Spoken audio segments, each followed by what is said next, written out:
આજે ભાઈ અમે મોક્ષ મંદિરમાં સંગીતકારો સાથે આવ્યા છીએ અને દરિયાનો નજારો પણ સારો છે. એટલે આજે અમે બટેટા વઘારવાનો કાર્યક્રમ ગોઠવો છે મોક્ષ મંદિર મીઠીવીડીમાં. તો વિશે આપણે મહેન્દ્રભાઈ તમે શું કહેશો મોક્ષ મંદિર વિશે? આપણે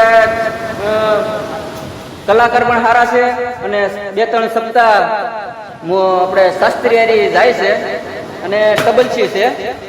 તો એને તમને મારું કેવું એવું છે કે ભાઈ જાજો વ્યક્તિ એને કયો મુલાકાતમાં હશો તો તમે શું કહેશો મહેન્દ્રભાઈ?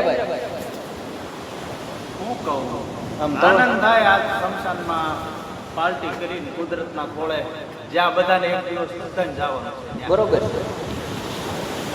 તો એવા જ આપણે મીઠીવીડીનો ગૌરવ બેન્જા માસ્ટર મનોજભાઈ ડાભી, શું કહેશો મનોજભાઈ તમે મોક્ષ મંદિર વિશે? દર શનિવારે અમારે પાર્ટી. હા, અમારે ટાઈમ ન હોય આ દિવસમાં ગોઠવી હા, દિવસમાં બટેટા બેઠીને બધા મિત્રો બધા ફ્રી હતા ચાલો બટેટા બેઠી બધા જમીએ બધા થાય. તો મીઠીડીનું ગૌરવ એવું બીજું મારા ભરતભાઈ દિહોરા ડબલ છે. તો ભરતભાઈ તમારું મોક્ષ મંદિર વિશે શું કહેવું છે? અંધશ્રદ્ધા વિશે શું કહેવું છે? અંધશ્રદ્ધા વિશે તો કહેવાનું એવું કે ભાઈ અંધશ્રદ્ધામાં બહુ પડવું નહીં એવું મારું છે. અંધશ્રદ્ધા હોય નહીં આવું કઈ એવું કઈ હોય એટલે હોય નહીં. એટલે આપણે મોક્ષ મંદિરમાં કાયદેસર જોવો તો પ્રોગ્રામ કરીએ છીએ બટાટા અને ખાઈએ છીએ અને આરામથી એમ કોઈ પણ ભયભીત વગર. અને ઘણા એમ કે ભાઈ મોક્ષ મંદિર એટલે મેલી થઈ જાય. હકીકત મેલી થઈ જાય એટલે આપણું પોતાનું આંગણું. કેમ કે પહેલાં જ્યારે માણસ મૃત્યુ પામે એટલે બધાની પહેલાં એને ક્યાં લાવે? આપણા ઘરે. એટલે બધાથી મેલામાં મેલી થઈ જાય એટલે આપણું ઘરનું આંગણું.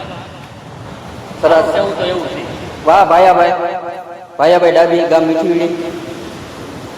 અને મારો તો પરિચય બધાને શેર છે. તો હવે હું તમને મોક્ષ મંદિર દેખાડું કે ભાઈ મોક્ષ મંદિર ખરેખર અમે મોક્ષ મંદિરમાં જ છીએ. આ એ મારો શેડ છે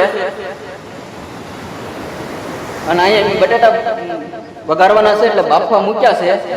અને આ છે અમારો સંગીત સ્ટાફ ભાયાભાઈ ડાબી, મહેન્દ્રભાઈ, મનોજભાઈ બેન્જો માસ્ટર, ભરતભાઈ ડબલસી, વિષ્ણુભાઈ ડાભી.